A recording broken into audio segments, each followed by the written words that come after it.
मैं सिमरू माता शारदा, बैठे जिह्वा आए, कार्तिक मास की कथा लिखे, कमल हर्षाए। ओम नमो भगवते वासुदेवाय नमः। आज हम आपको कार्तिक महात्म्य की पहला अध्याय सुनाने जा रहे हैं। नैमिषारण्य तीर्थ में श्री सूत जी ने 88,000 सनकादि ऋषियों से कहा, अब मैं आपको कार्तिक मास की कथा विस्तार पूर्वक सुनाता हूँ, जिसका श्रवण करने से मनुष्य के सभी पाप नष्ट हो जाते हैं और अंत समय में बैकुंठ धाम की प्राप्ति होती है।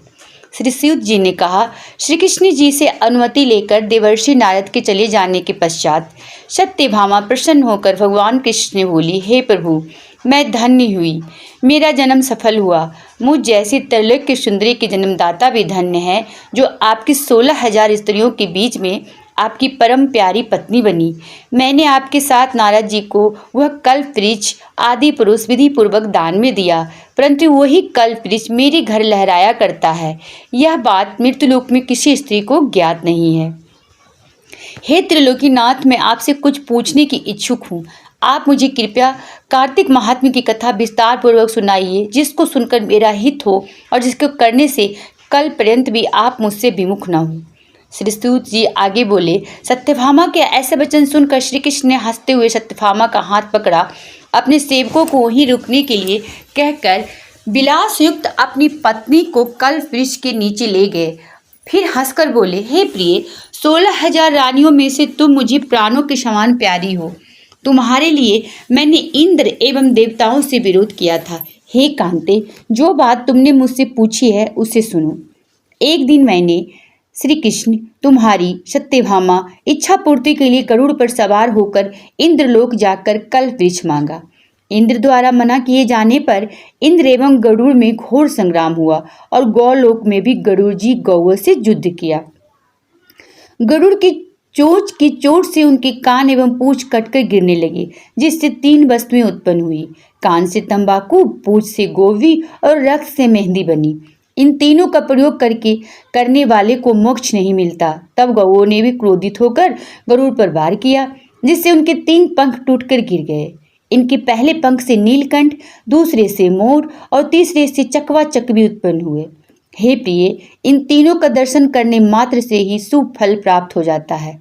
यह सुनकर सत्यभामा ने कहा, हे प्रभु, कृपया मुझे मेरे पूर्व जन्मों के विषय में बताइए कि मैंने पूर्व जन्म में कौन कौन से दान, व्रत और जप नहीं किए हैं।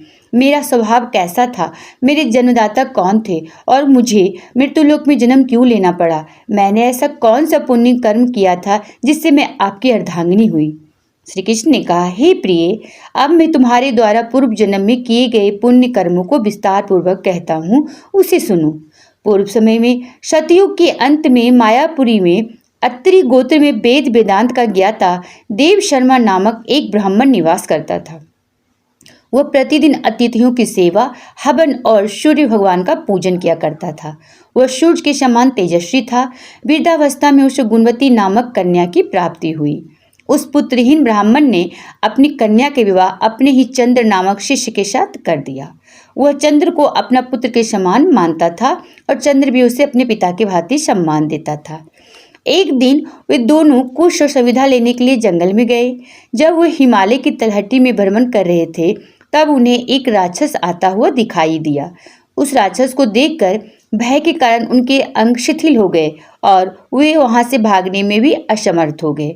तब उस काल के समान राक्षस ने उन दोनों को मार डाला। चूंकि वे धर्मात्मा थे, इसलिए मेरे पार्षद उन्हें मेरे बैकुंठ धाम में मेरे पास ले आए।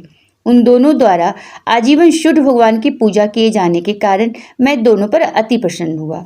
गणेश जी, शिव जी, सूर्य व देवी, इन सब की पूजा करने वाले मनुष्य को स्वर्ग की प्राप्ति होती है। मैं एक होता हुआ काल और कर्मों के भेद से 5 प्रकार का होता हूँ। जैसे एक देवदत्त, पिता, भ्राता आदि नामों से पुकारा जाता है। जब वे दोनों विमान पर आरूढ़ होकर सूर्य के समान तेजस्वी, रूपवान, चंदन की माला धारण किए हुए मेरे भवन में आए, तो वे दिव्य भोगों को भोगने लगे। बोलो विष्णु भगवान की जय। और मेरे प्रिय दोस्तों, यदि वीडियो अच्छी लगी हो तो वीडियो को लाइक, चैनल को सब्सक्राइब करना बिल्कुल ना भूलें।